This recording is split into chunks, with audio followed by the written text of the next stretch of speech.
사무엘상 27장 1절에서 7절까지의 말씀, 우리 한 절씩 교독하고 마지막 7절 말씀은 우리 함께 합독하도록 하겠습니다.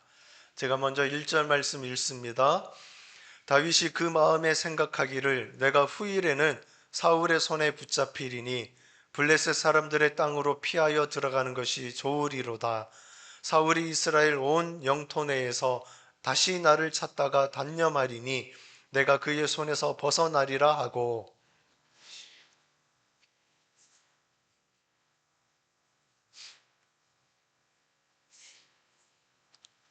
다윗과 그의 사람들이 저마다 가족을 거느리고 가드에서 아기스와 동거하였는데 다윗이 그의 두 아내 이스라엘 여자 아히노암과 나발의 아내였던 갈멜 여자 아비가일과 함께하였더니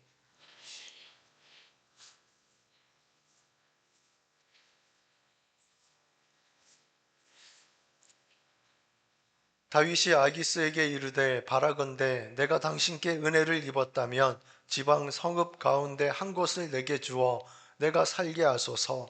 당신의 종이 어찌 당신과 함께 왕도에 살리이까 하니,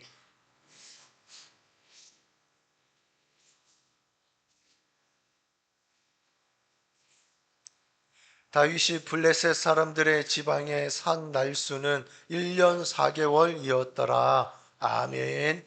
아멘. 할렐루야. 이곳에 모인 우리 사랑하는 성도 여러분 모두에게 하나님의 크신 위로와 평강이 임하기를 우리 주님의 이름으로 축원드립니다. 우리가 지난 주일에 사무엘상 26장 이 말씀을 통해서 다윗이 보여준 그 신앙의 아주 어떻게 보면은 위대한 그러한 장면을 우리 함께 말씀을 통해서 나누게 되었습니다. 광야에서 자신을 추격하던 이 사울 왕을 죽일 수 있는 이 기회 가운데에 그가 하나님의 주권을 인정하면서 사울을 살려주었던 그 장면을 우리가 기억하게 되어집니다. 그러면서 심판은 하나님께 속한 것이다 라고 외치던 이 다윗의 모습이야말로 위대한 그 신앙인의 모습을 보여주고 있습니다. 그런데 오늘 본문 27장에 이제 들어오면서 우리는 이 다윗의 모습을 보면서 당황하게 되어집니다. 마치 이 드라마가 이 아름다운 그런 로맨스로 이렇게 잘 이어져 가다가 막장 드라마로 이렇게 바뀌는 것처럼 위대했던 그 신앙의 다윗은 온데간데 없고 갑자기 두려움에 벌벌 떨고 있는 이 초라한 인간의 모습만 남아있는 것을 오늘 본문을 통해서 우리가 보게 되어집니다. 다윗은 갑자기 이스라엘의 철천지 원수인 이 블레셋 가드 지역으로 그가 망명하기로 결심을 하는 장면이 또 그렇게 되어지는 것이 오늘 본문 가운데 기록이 되어져 있어요. 여러분, 다윗은 지금까지 하나님께서 사자의 입에서도 지켜주셨어요.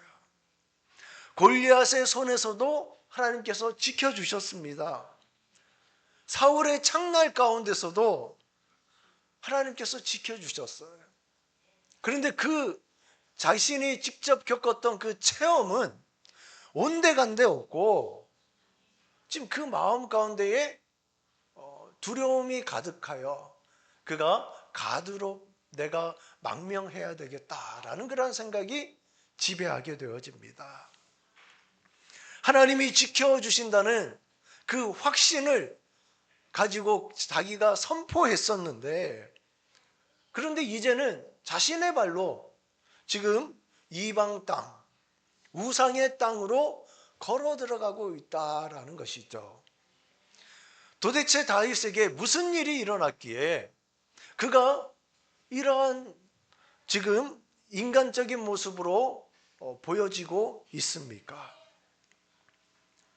이것은 비단 다윗의 모습뿐만이 아니라 저와 여러분의 모습임을 우리가 깨닫게 되어집니다. 우리의 연약한 본 모습이라는 것입니다. 우리의 믿음이 항상 뜨거운 이 상승 곡선을 그리면서 우리가 믿음 생활을 하면 좋겠지만, 안타깝게도 우리의 믿음의 길에는 이 깊은 골짜기에 우리가 처할 때가 많이 있습니다. 고난이 너무 길어지고 똑같은 문제가 계속해서 해결되지 않은 채 우리의 삶 가운데 반복되어지면, 아무리 위대한 다윗이라 할지라도 그의 판단력이 흐려지고 또 그의 영적인 그러한 힘이 없어진 탈진 상태에 빠지게 되어졌던 것을 보게 되어집니다. 오늘 이 말씀을 통해 우리가 영적으로 지치고 힘들 때에 가장 우리가 주의해야 할 것, 경계해야 할 것이 무엇인지 우리가 깊이 살펴보며 은혜를 나누고자 합니다. 또한 우리의 연약한 실수보다도 더 크고 깊으신 하나님의 은혜, 그 은혜가 우리를 어떻게 붙들고 계시는지 우리가 함께 깨닫고 다시 일어설 용기를 얻는 귀한 은혜의 시간이 될 수 있기를 주님의 이름으로 축원드립니다. 오늘 본문 1절 말씀을 보면 다윗의 이러한 영적인 무너짐이 어디서 시작되었는지를 우리가 발견하게 되어집니다. 1절 말씀이 어떻게 시작합니까? 다윗이 그 마음에 생각하기를 이라고 기록을 합니다. 여기서 우리가 주목해야 할 이 아주 무서운 표현이 바로 그 마음에 생각하기를 이라는 이 대목이에요. 그 전까지는 다윗의 삶을 우리가 한마디로 정의한다면 묻는 인생이었습니다. 누구한테 묻는 인생입니까? 하나님께 묻는 인생이었어요. 그가 어떤 결정을 내리든지 그는 하나님께 여쭈어 봤어요. 그 일 나를 구원해야 합니까? 말아야 합니까? 제가 어디로 가야 합니까? 그는 늘 하나님의 뜻을 먼저 구했던 자였습니다. 선지자 갓이나 제사장 아비아달을 통해서 하나님의 음성을 듣고자 그는 애썼던 다윗이었습니다. 그런데 오늘 본문 27장 전체를 우리가 눈 씻고 찾아봐도 다윗이 하나님께 물어봤다라는 그런 기록이 전혀 없습니다. 제사장을 불러서 에봇을 가져오라고 하는 그런 명령도 없었습니다.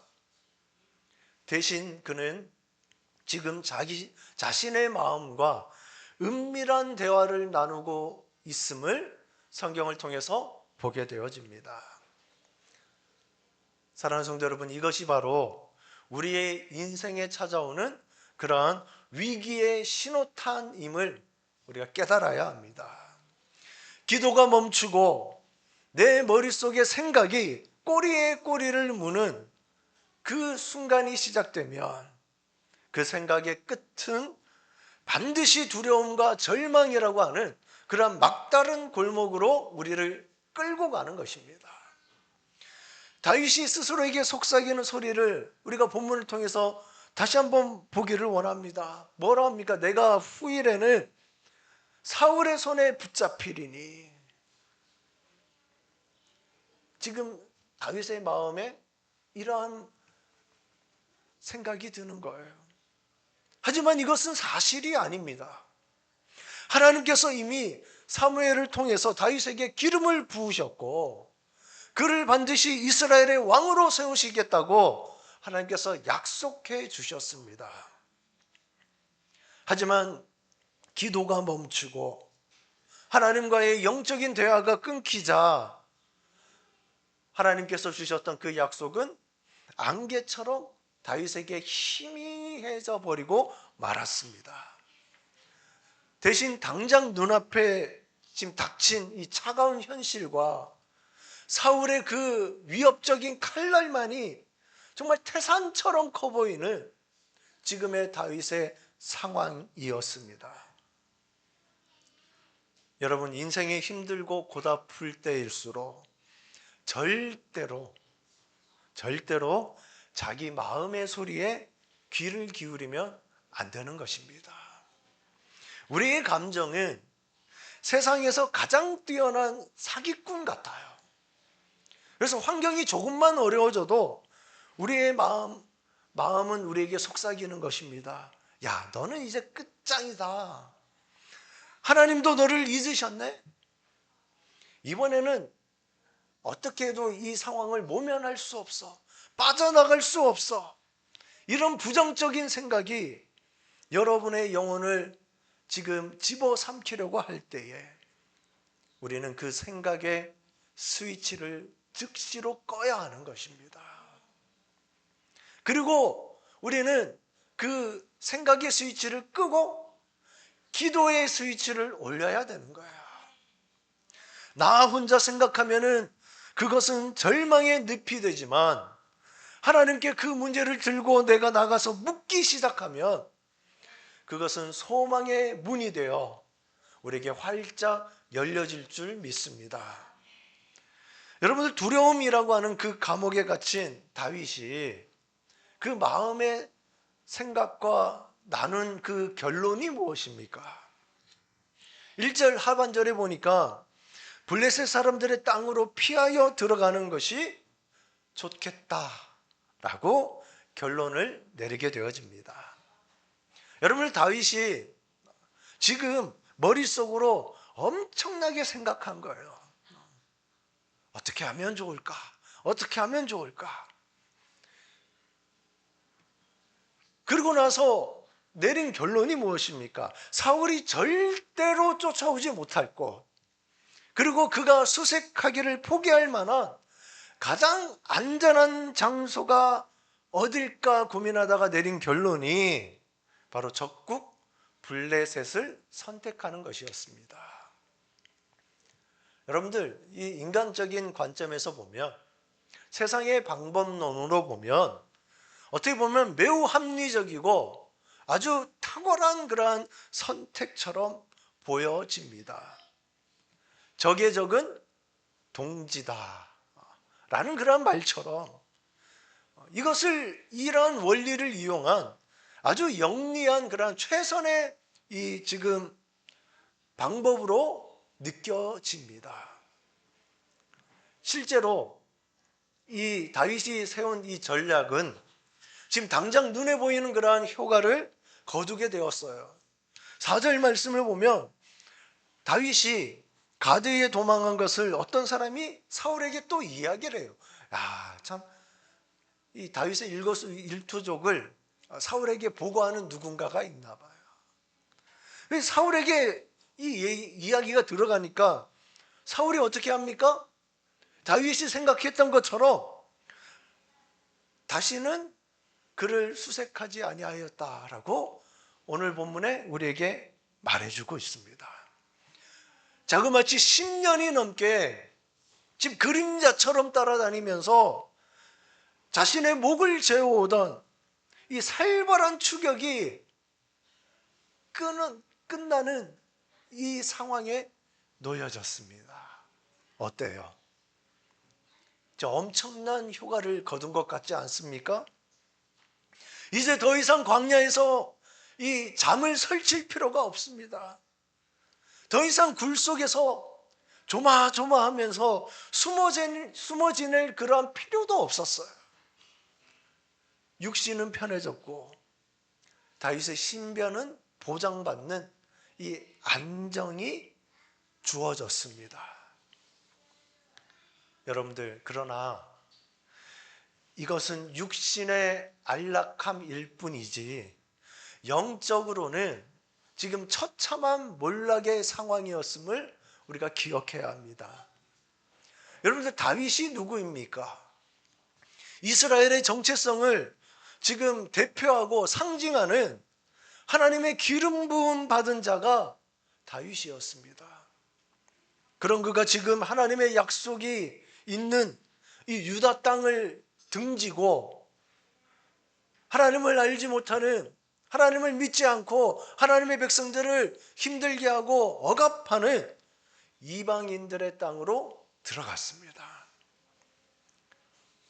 그것도 어느 땅으로 갑니까? 자신이 믿음으로 쓰러뜨렸던 골리앗의 고향인 가드로 들어갑니다. 살기 위해서 지금 자존심도 내려놨어요.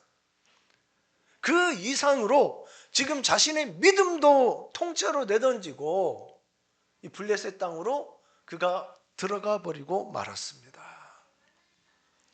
우리 삶의 무게가 너무 버거울 때 우리도 일단 살고 보자, 그러한 유혹에 빠질 때가 많이 있습니다. 이번 한 번만 눈 감으면 편해질 것만 같고, 이번 한 번만 내가 타협하면 이 모든 문제가 풀릴 것 같은 그러한 착각에 빠질 때가 있습니다. 신앙의 양심을 저버리고 세상의 방법을 선택하고 싶을 때가 얼마나 많은지 모릅니다. 그러면 정말 당장은 그 문제가 해결되는 것처럼 또 보일 때가 있어요.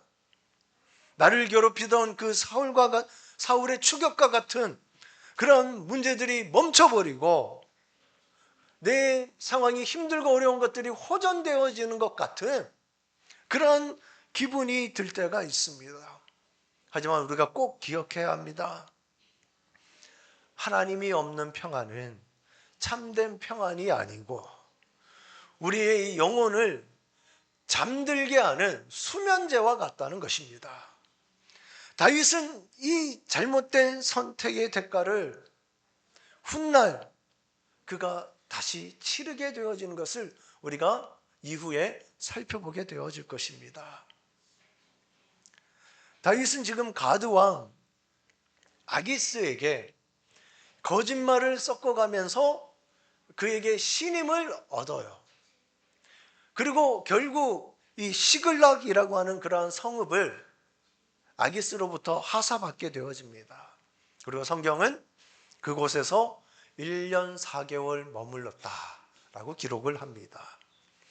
여러분들, 놀라운 점은 이 기간 동안 성경 기록에서 하나님의 이름이 사라졌다라는 그 사실입니다. 하나님도 이 1년 4개월 동안 침묵하셨고, 다윗 또한 그토록 아름답고 멋진 그런 신앙의 고백을 하던 시편을 쓰지 않았어요. 영적인 암흑기가 찾아오게 되어졌습니다. 이 1년 4개월 동안 다윗은 이 기간 동안 그곳에서 무엇을 하며 지냈습니까? 이방왕 아기스의 눈치를 살피면서 그는 처절한 이중 생활을 했습니다. 아기스에게 유다를 공격했다라고 거짓말하고, 실제로는 이스라엘의 대적인 아말렉 족속을 그가 치는 그런 이중적인 그런 모습을 보여주고 있습니다. 그러면서 지금 자신이 거짓말을 했잖아요. 자신의 거짓말이 들통날까봐 이 아말렉 족속의 남녀를 모두 진멸하는 그러한 모습까지 보여주고 있습니다. 얼마나 비참하고 얼마나 구차한 다윗의 모습입니까? 거룩한 왕으로 기름 부음 받은 자가 생존을 위해서 지금 거짓말쟁이가 되고 이방 왕의 용병 노릇을 하면서 하루하루 연명하는 모습, 그것이 1년 4개월 동안의 다윗의 모습이었습니다. 그런데 바로 이 기간 동안 우리는 또 눈물겨운 하나님의 은혜를 발견하게 되어집니다. 여러분, 다윗이 지금 하나님께 묻지도 않아요. 그리고 그 스스로 지금 이방 나라, 대적 나라인 그 곳으로 그가 직접 들어갔어요. 믿음 없이 실수도 하고 또 거짓된 삶을 지금 살아가고 있습니다. 그럼에도 불구하고 하나님은 결코 다윗을 버리시지는 않으셨습니다. 하나님은 다윗이 블레셋 땅에 머무는 그 시간 동안 침묵 가운데 그를 지키시고 돌보고 계셨던 것입니다. 아기스의 마음을 하나님께서 주관하셔서 다윗을 비정상적일 만큼 신뢰하게 만드셨고, 시글락이라고 하는 그러한 공간을 다윗이 잠시 폭풍을 피할 수 있는 임시 피난처로 허용해 주셨습니다. 다윗은 하나님을 잊었지만 하나님은 다윗을 결코 잊지 않으셨습니다.